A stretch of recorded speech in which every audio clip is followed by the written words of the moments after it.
ကျမတို့ main ကလေးတွေပေါ့နော်။နည်းအရာမျိုးပါနဲ့အလုပ်တင်ဆုံးအလုပ်တစ်ခုကပါလေဒီလား။ဒီမျိုးဆက်လက်ပါလေလာပြင်ထားဖို့အရေးကြီးရပေါ့နော်။ကျမဆိုရင်9မိနစ်ကနေ10မိနစ်ကြားလောက်ပဲအချိန်ပေးပြီးအမှပြင်လာတာပေါ့နော်။ဒါကတော့ဝီနိုင်စလီစာဆက်လေးနဲ့ပြင်လာတယ်။၄မျိုးပဲပေါ့နော်။၄မျိုးပဲသုံးလာတာပေါ့နော်။ဒီစလီစာဆက်လေးနဲ့ပြင်လာရင်တမီကောယုံကြည်စိတ်ချမှုအပြည့်ရှိတယ်။နောက်တစ်ခုကကျတော့ဘယ်နေရာကိုသွားဘာပဲတောက်ဘာပဲစားယုံကြည်မှုအပြည့်ရှိနေလို့ဆိုလို့ရှင်ကြတော့မရဲ့အထဲမှာငကန်းတွေတစ်ချောင်းပါနေဖို့အရေးကြီးရပေါ့နော်။ဒါကဒီမှာ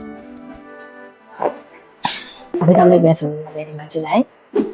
နှက်ခမ်းလေးရိုက်အများကြီးပြင်ပါနှက်ခမ်းမှာလည်းပြက်ပြီးတော့မကြံခဲ့ဘူးပေါ့နော်ဒီနှက်ခမ်းကြီးရဲ့အားသာချက်ကကြတော့ဗာလဲဆိုလို့ရှိရင်တောင်းတိုင်တောက်လို့လည်းတောင်းတိုင်ပြက်သွားဘူးသူ့ရဲ့အယောင်လေးကကြံနေတယ်ပေါ့နော်ဘုရားကျွန်မဆိုပြမယ်ပေါ့နော်ကျွန်မအခုတလောတက်ကြနေအရင်အကြိုက်ဆုံးဖြစ်နေရဲ့နေတိုင်းလေးပါဆိုဖြစ်နေတဲ့အယောင်လေးကကြတော့ဒီ9ရဲ့ V07 အယောင်လေးပါ baby pink အယောင်လေးပေါ့နော်စဆိုတဲ့အချိန်မှာဒီလိုလေးရတယ်ပေါ့နော်။ဒီမှာကျတော့ဘာပဲစားပဲတောက်ဖြစ်နေသွားချင်တာဖြစ်တဲ့အတွက်ဒီမှာကကျတော့သူ့ကိုဒီလိုမျိုးလေးအဲ့လိုလေးအောက်လိုက်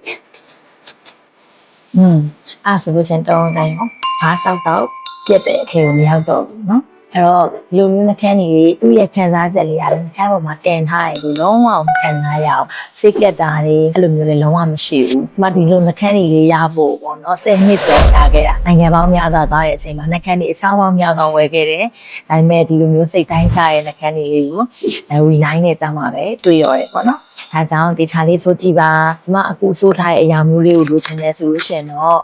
ဒါ V07 လေးပါ V07 ဒီလိုအများကြီးထပ်ပါတယ်။ရမ်းလာတယ်